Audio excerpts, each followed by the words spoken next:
Bismillahirrahmanirrahim. Assalamualaikum warahmatullahi wabarakatuh. Waalaikumsalam warahmatullahi wabarakatuh. Bagaimana kabarnya anak sekalian? Baik. Ya, oke. Kalau saya bilang selamat pagi, kalian ucapkan selamat pagi. Yes, yes, yes. Oke, sehat selalu ya. Ulang ya. Selamat pagi anak sekalian. Selamat pagi. Yes, yes, yes. Tidak kompak. Coba ulangi lagi ya. Gini ya. Selamat pagi. Yes, yes, yes. Oke, sehat selalu. Saya ulangi ya. Selamat pagi anak sekalian. Selamat pagi. Yes, yes, yes. Oke, sehat selalu. Oke, luar biasa, semua semangat ya. Ya, alhamdulillah. Hari ini Bapak sangat bangga bisa bertemu kalian di dalam ruangan ini. Bapak sangat senang sekali. Bapak sangat bersyukur bisa berjumpa dengan kalian, bisa memberikan layanan pada pagi hari ini. Ya, oke, anak sekalian, alangkah baiknya sebelum kita memulai materi layanan pada pagi hari ini, untuk lebih khusus lagi, ya, kita lebih khusus lagi menerima materi layanan pada pagi hari ini. Mari kita memanjatkan doa kepada Allah Subhanahu wa taala agar pemberian layanan sebentar dapat keberkahan dari Allah Subhanahu wa taala. Mungkin Berdoa mulai. Ada masalah pada Pak Guru?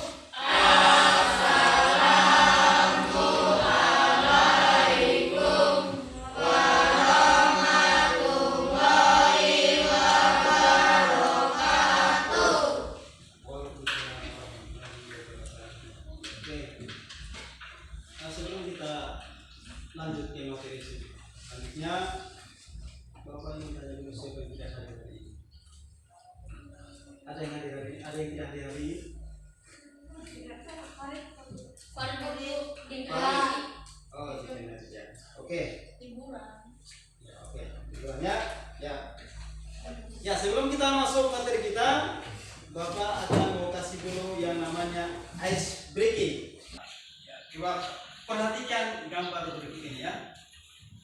Ya, perhatikan. Kita ada pertanyaan, gambar apakah yang Anda ketahui? Apa yang dilihat dari gambar ini? Ya, pohon dan burung. Ya. Kira-kira ada yang bisa melihat gambar orang pada gambar ini? Ya, oke. Ya, jawabannya bisa ini adalah gambar pohon, bisa gambar burung, atau bisa gambar lingkungan. Nah, sebelum kita lanjut, Bapak ingin tanya dulu kesiapan kalian. Apakah kalian sudah siap menerima materi layanan pada hari ini? Siap. Siap? Siap. Siap. Oke. Jadi pada saat pemberian layanan nanti, ya, nanti ya Bapak akan jelaskan dulu tentang materi layanan yang akan diberikan. Nanti setelah itu kalian akan kerjakan LKPD. LKPD. Kalian akan kerjakan sesuai dengan materi yang sudah kita bahas nanti. Oke.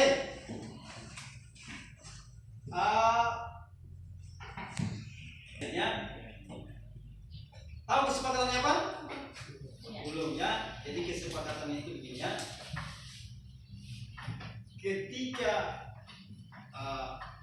Bapak menyebut dokter, kalian jawab yes, ya.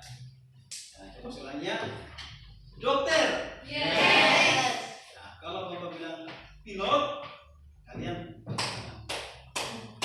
ya. Ulangi, pilot.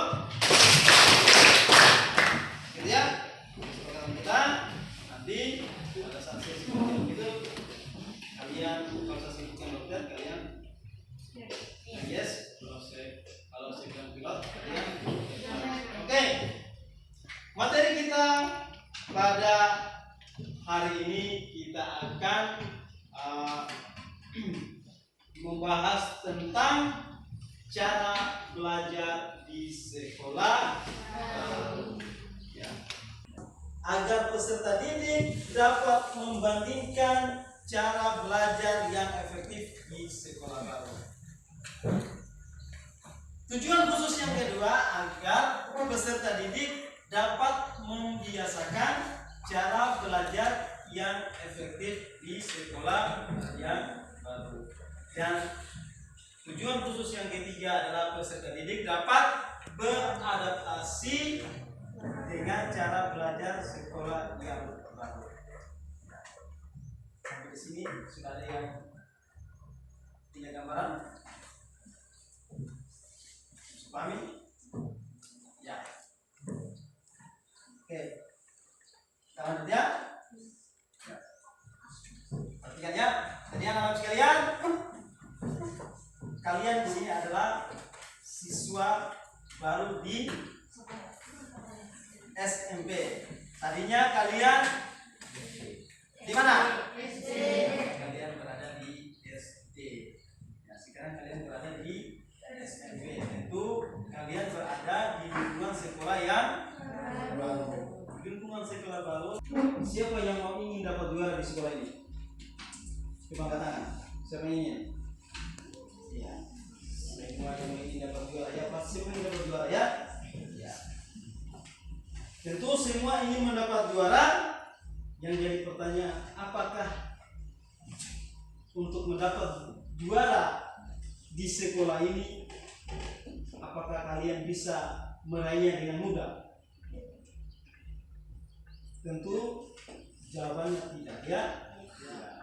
Tidak mudah mendapat juara tanpa dibarengi dengan namanya usaha. Harus ada usaha. Usahanya apa? Belajar. Jadi ketika kalian berada di lingkungan sekolah baru ini, kalian berhak untuk mendapat juara dengan cara belajar. Nanti ada Bapak akan memberikan informasi tentang cara-cara belajar di sekolah yang baru agar kalian bisa mendapat juara di sekolah ya. Jadi belajar itu adalah semua aktivitas mental atau fisikis yang dilakukan oleh seseorang sehingga menimbulkan perubahan tingkah laku yang berbeda antara sesudah belajar dan sebelum belajar. Jadi di situ ada perubahan tingkah laku. Ya, ketika kalian sudah belajar nanti, ya, ketika kalian sudah paham itu belajar, ketika kalian berada di lingkungan sekolah yang baru, bisa kalian bandingkan bagaimana kita cara belajar sekolah yang baru, ya, bagaimana kita bisa beradaptasi, ya, beradaptasi untuk belajar di sekolah yang baru, ya. Di sini bisa kita lihat ya. Kalian bisa lihat di situ bahwa belajar itu bisa menentukan perubahan tingkah laku. Sekarang kita lihat perubahan tingkah laku apa kira-kira yang berubah kira-kira? Sikap. Kira-kira apa lagi? Ada yang bilang bahwa perubahan tingkah laku itu perubahan sikap. Mungkin ada yang bisa ketika kalian belajar yang berubah tadi Nadine bilang sikap. Selain sikap apa lagi kira-kira? Apa kira-kira? Sikap. Keterampilan. Oke. Apalagi kira-kira kalian sudah belajar ada perubahan tingkah laku. Perubahan tingkah laku itu bisa seperti ini ya. Perhatikan. Perubahan tingkah laku itu bisa perubahan pengetahuan. Ya. Perubahan pengetahuan itu adalah perubahan dari kita tidak tahu menjadi tahu, dari tidak bisa menjadi bisa. Yang kedua adalah perubahan sikap. Perubahan sikap dari sikap atau perilaku yang negatif menjadi sikap yang positif. Dan yang ketiga adalah perubahan keterampilan dari tidak terampil menjadi terampil. Jadi itu ketika kalian sudah belajar, ya, kalian akan ada perubahan tingkah laku dari pengetahuan kalian, dari sikap kalian, ya, dan dari keterampilan kalian itu akan berubah ketika kalian sudah mengalami proses belajar. Jadi nanti ketika kalian belajar di lingkungan sekolah yang baru ini, ya, perubahan-perubahan itu akan muncul, nanti akan timbul, sehingga kalian bisa beradaptasi nanti di sekolah yang baru, ya, bisa membiasakan cara belajar di sekolah yang baru, ya, dengan melalui proses belajar, ya. Oke. Jadi ketika kalian melakukan proses belajar, ya, di mana setelah kalian melakukan proses belajar, ya, di mana setelah melakukan proses belajar itu muncul yang namanya perubahan tingkah laku, ya, tingkah laku seperti pengetahuan, sikap, dan keterampilan. Oke, ya. Dokter? Yes. Pilot? Oke. Ya, oke. Faktor-faktor yang harus diperhatikan dalam belajar, yang pertama ada niat, ya. Niat belajar. Niatkan ketika kalian berada nanti di sekolah yang baru, niatkan dengan ikhlas datang ke sekolah itu bukan karena dipaksa, ya. Mungkin kalian ada yang di sini datang ke sekolah karena ada paksaan. Siapa tahu ada yang dipaksa, jangan, ya. Tetapi niat karena ikhlas, ya, untuk menuntut ilmu di sekolah, ya. Faktor yang kedua yang harus diperhatikan dalam belajar adalah banyak membaca bahan-bahan pelajaran, baik itu buku pegangan yang ditentukan oleh sekolah maupun buku penunjang siswa-siswa kalian, ya. Dan yang ketujuh adalah tempat belajar perlu diatur sedemikian rupa agar tercipta suasana belajar yang enak dan menyenangkan. Oke, sampai sini ada yang mau ditanyakan? Ada yang bertanyakan? Tidak. Oke, kita lanjut, ya. Jadi agar kita bisa membiasakan cara belajar yang efektif di sekolah yang baru, kalian harus tahu juga cara belajar siswa di sekolah.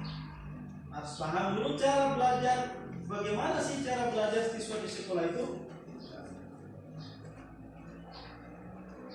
Ketika nanti kalian belajar di sekolah, ada cara-cara yang kalian harus terapkan sehingga kalian bisa membandingkan, ya, cara belajar yang dari sekolah yang lama ke sekolah yang baru, bisa membiasakan cara belajar di sekolah, cara belajar yang efektif di lingkungan sekolah baru, dan kalian bisa beradaptasi, ya. Oke, ya. Dalam kegiatan belajar mengajar ada beberapa hal yang harus kalian perlu perhatikan. Yang pertama, menyiapkan mental, menyiapkan diri kalian sebelum masuk ke kelas.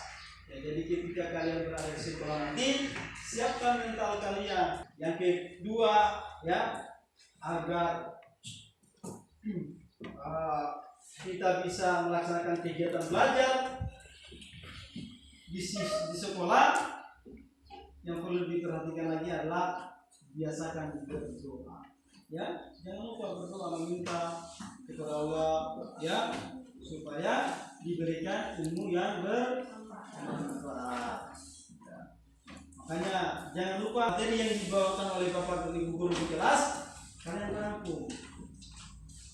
Dan yang ketujuh, berdiskusi, rajin-rajin berdiskusi dengan teman-teman, sekelas. Mungkin kalian di SD dulu atau di sekolah yang lama jarang berdiskusi, ya. Tidak pernah berdiskusi? Ya. Di sekolah yang baru ini kalian biasakan untuk berdiskusi ya, agar bisa memperoleh pemahaman dan kesamaan pendapat. Dokter? Yes. Lanjut ya? Ya. Ya, oke. Jadi kita sudah paham tadi belajar di sekolah ya. Mungkin cara belajar siswa di sekolah tadi mungkin ada yang mau pertanyakan? Ya, ada?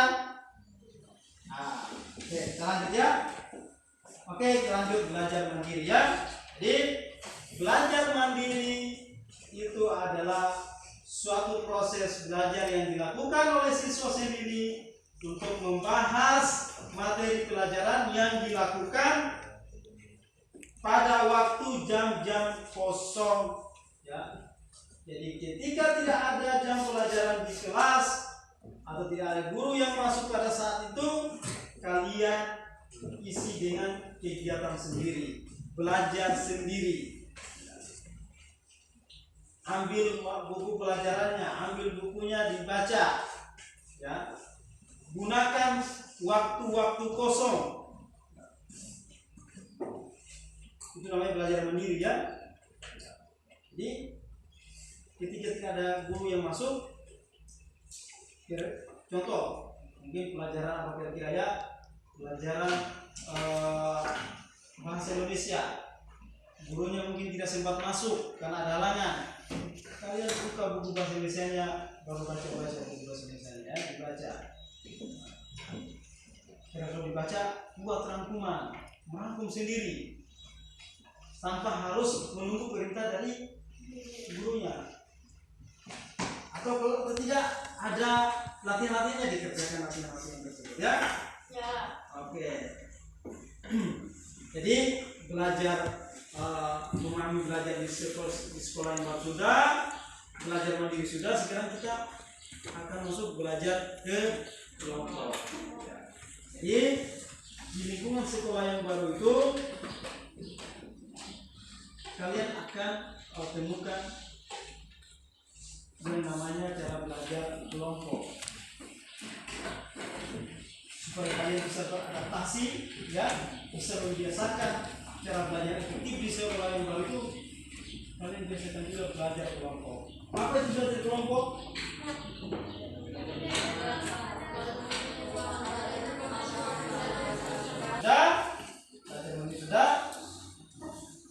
Belajar di sekolah tadi sudah, cara belajar di sekolah tadi sudah. Sekarang kita akan masuk cara belajar di rumah. Tentunya kalian tidak di sekolah terus selamanya ya.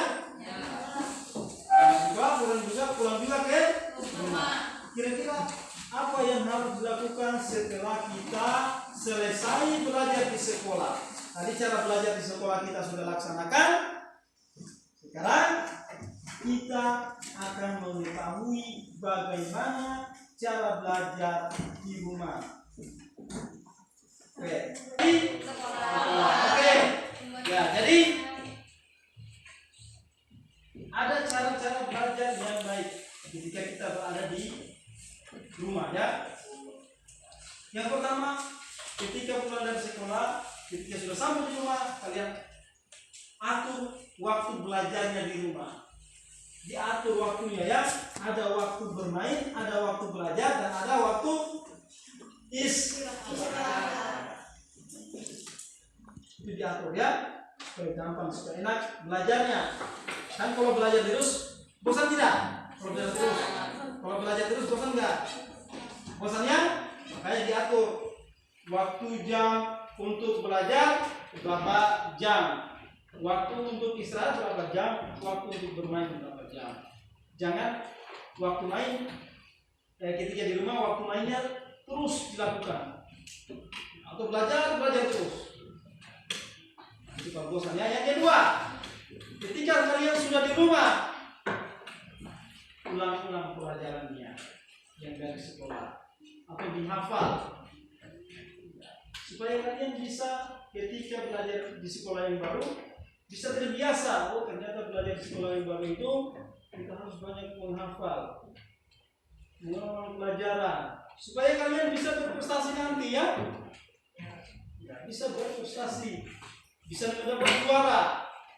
Ternyata mendapat juara di sekolah yang baru itu mudah. Yang penting mengikuti cara-cara yang sudah kalian dapatkan tadi.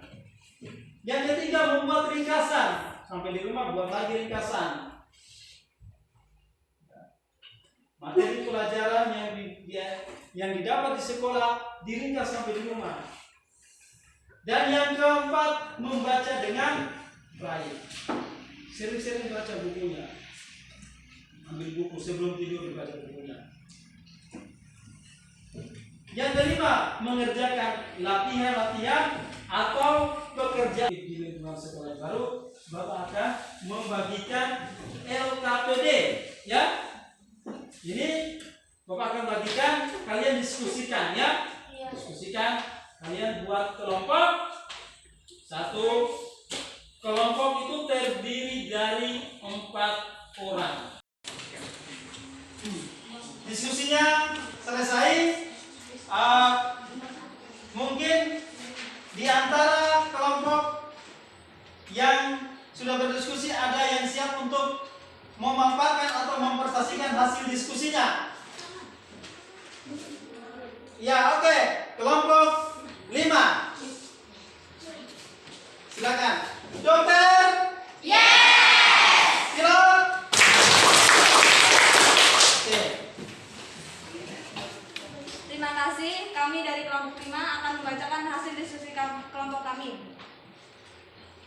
Tentang apa yang kamu rasakan ketika belajar di sekolah baru, jelaskan. Menurut pendapat kami, jawabannya adalah yang kita rasakan adalah sangat senang karena mendapatkan teman baru, guru baru, dan lingkungan yang baru. Yang kedua, tentang bagaimana menerapkan belajar efektif di sekolah yang baru. Menurut pendapat kami, mau berdiskusi dengan teman-teman terhadap materi pelajaran yang sedang dipelajari sehingga memperoleh pemahaman dan kesamaan pendapat. Yang ketiga, tentang penjelasan faktor yang mempengaruhi cara belajar yang efektif di sekolah baru. Menurut pendapat kami ialah 1. Mengkonsentrasi diri dalam belajar karena hal ini sangat erat hubungannya dengan daya tanggap. Yang kedua, tempat belajar perlu diatur sedemikian rupa agar tercipta lingkungan belajar yang enak dan menyenangkan. Yang keempat ialah tentang menjelaskan pengertian belajar efektif. Menurut pendapat kami ialah belajar efektif adalah sebuah proses perubahan di dalam kepribadian manusia dan perubahan tersebut ditampakkan dalam bentuk peningkatan kualitas dan kualitas tingkah laku. Sekian dan terima kasih. Sangat luar biasa jawabannya ya. Ya. Mungkin dari kelompok lain ada yang memberikan tanggapan yang lain? Ya, silakan kelompok 1. Terima kasih. Kami dari kelompok 1 akan membacakan hasil diskusi kelompok kami. Yang pertama, apa yang kamu rasakan ketika belajar di sekolah baru? Jelaskan. Menurut kelompok kami, merasa senang ketika mendapat teman baru, lingkungan baru, dan lainnya. Kedua, bagaimana menerapkan belajar efektif di sekolah yang baru? Menurut pendapat kami, menyiapkan mental diri sebelum guru masuk kelas, membiasakan diri berdoa sebelum kegiatan belajar dimulai. Ketiga, jelaskan faktor yang mempengaruhi cara belajar yang efektif di sekolah baru. Jawaban kami ialah ada niat belajar yang tertanam dalam diri. Banyak membaca bahan-bahan pelajaran baik buku pegangan yang ditentukan oleh sekolah maupun buku penunjang sehingga ilmu pengetahuan yang dimiliki semakin luas.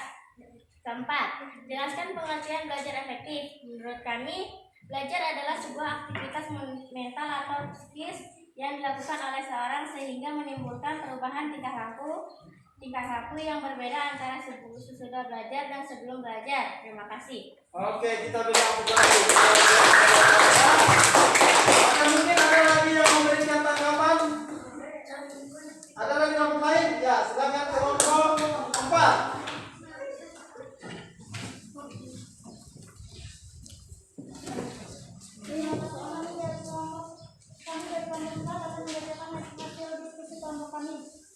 Tentang apa yang kamu rasakan ketika belajar di sekolah baru, kami yang kami lakukan ketika belajar di sekolah baru adalah senang dan memiliki teman dan pengalaman baru di sekolah. Jawaban nomor 2, bagaimana menerapkan belajar di sekolah yang baru menurut pendapat kelompok kami? Menerapkan belajar efektif di sekolah yang baru dengan pembelajaran simak. Yang ketiga, jelaskan faktor yang mempengaruhi cara belajar yang efektif di sekolah baru menurut pendapat kelompok kami. Yang mempengaruhi cara belajar efektif di sekolah baru adalah membuat jadwal belajar, latihan-latihan, serta melaksanakan dengan penuh disiplin. Jawaban keempat, jelaskan pengertian belajar efektif. Menurut pendapat kami, pengertian belajar efektif adalah kegiatan berproses dan merupakan unsur yang sangat fundamental dalam setiap jenjang pendidikan. Oke, luar biasa. Ada lagi yang lain? Jawabannya ada lagi? Ya. Saya rasa mungkin sudah sama ya jawabannya ya? Ya. Oke. Ya mungkin dari pertanyaan-pertanyaan tadi Bapak bisa simpulkan bahwa ternyata belajar di sekolah yang baru itu sangat menyenangkan, ya, sangat senang karena bisa bertemu dengan teman-teman yang baru, ya, ada teman yang baru, bisa bertemu dengan guru yang baru, ya, dan lain sebagainya, ya. Yang kedua, kita bisa simpulkan bahwa bagaimana menerapkan belajar efektif yang ketika belajar di sekolah, ketika kita berada di sekolah yang baru, ya. Ya, yang pertama kita niatkan, ya. Kita niatkan diri kita bahwa kita datang ke sekolah itu untuk belajar, ya. Yang kedua apa? Yang kedua kita buat jadwal, ya. Buat jadwal. Supaya kita bisa efektif di sekolah yang baru. Yang ketiga apa lagi? Yang ketiga, ya, habis buat jadwal, siapkan mental, ya. Mental kalian disiapkan dari rumah sebelum masuk ke kelas. Ya. Oke, yang selanjutnya, faktor-faktor apa yang mempengaruhi cara belajar di sekolah yang baru? Ya. Cara faktor apa kira-kira yang mempengaruhi? Ada niat belajar. Ada niat belajar. Oke, apalagi? Iya, fokus mendengarkan penjelasan dari Bapak dan Ibu guru di sekolah dan lain sebagainya. Ya, jadi kesimpulannya itu belajar itu adalah aktivitas yang dilakukan oleh mental oleh semua orang, ya, agar bisa menimbulkan perubahan tingkah laku. Oke, mungkin sampai di sini dulu perjumpaan kita. Lebih dan kurangnya mohon dimaafkan.